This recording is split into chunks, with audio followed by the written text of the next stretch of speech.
Okay, this is the install for the 5-2 cover one, and this is for the strong safety. The strong safety is always going to be on the strong side of the field, and here are your alignment rules. Okay, if there's one split wide receiver, then you will be 1 by 4 off the end man on the line. Okay, so we can see in this set, there's one split wide receiver. So you're going to be 4 yards off the line of scrimmage and 1 yard outside of the end man.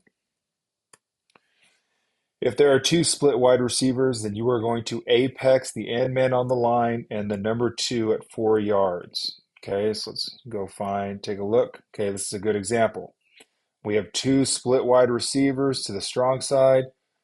So the strong safety, you are going to apex this end man on the line and the number two wide receiver. Apex just meaning that you split the difference in half, and you are going to be at 4 yards.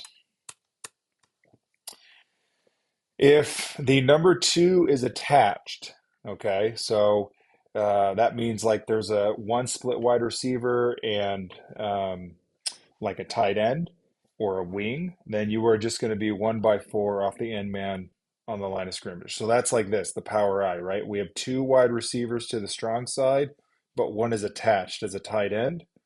Then you're just going to be 1 by 4 off the end man. Same thing if there's a tight end wing or a double tight end, okay, strong safety, you're just going to be 1 by 4, okay? Okay, and in trips and tray, you're just going to apex number two and number three at 4 yards. So let's go find trips. Okay, here's trips left to the strong side. Okay, we have our number one, two, and three receivers, and you're just going to apex the number two and the three at 4 yards.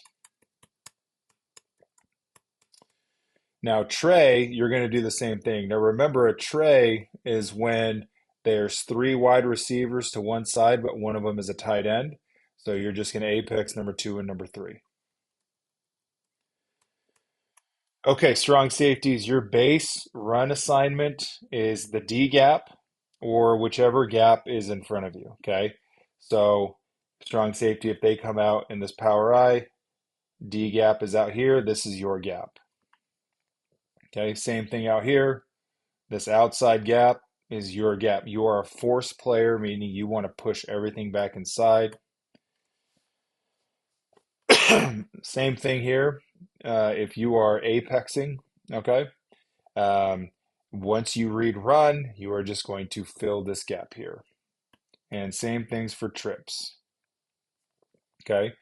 Once you read run, you're just going to fill this gap. Okay, now your pass assignment is the hook to curl zone, okay?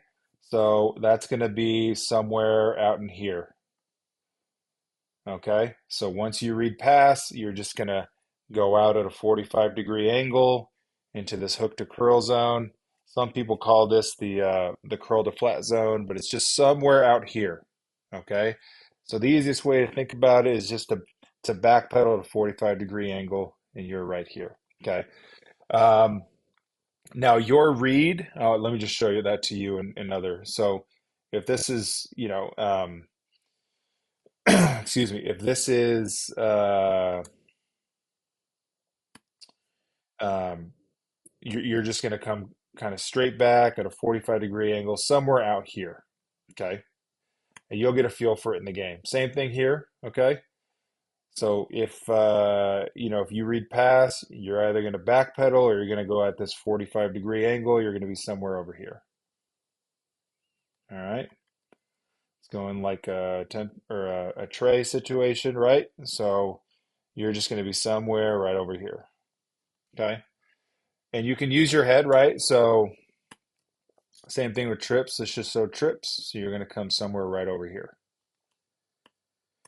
One thing to think about is in our defense, strong safeties, the number one wide receiver is always going to be matched up man to man with our corner.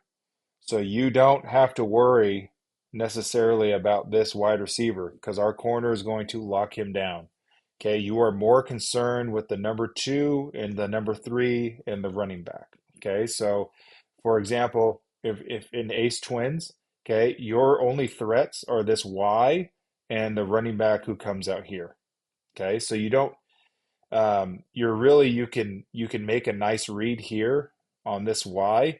So you can either go straight back or out in here, but this is all your responsibility out here. Okay, because the mic is going to drop similarly into the hole and the wheel is going to be out here. Okay. So you're really focusing on these number two and number three wide receivers or the running back. Okay, so finally your read is the end man on the line. Okay, so we've talked about this in practice. This end man on the line is going to tell you whether it's run or pass. Okay, if this end man on the line goes to block the end or goes to block our Sam, then you are just filling your gap. Okay. Same thing out here in twins, right? So you're just going to stare right at this end man on the line. If he blocks down or he blocks out, you know it's a run and you can just fill your gap. Once you read this end man on the line, then your eyes will transition into the backfield.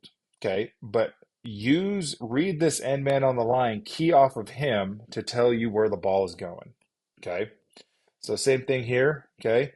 Even in this trip set, you're just going to look right at this tackle. If this tackle run blocks, you just fill your gap. If the tackle pass protects, then you drop into coverage. Okay. Keeping in mind that when you drop into pass coverage, you're worried about the number two and the number three wide receivers, okay? Because the number one is going to be man to man.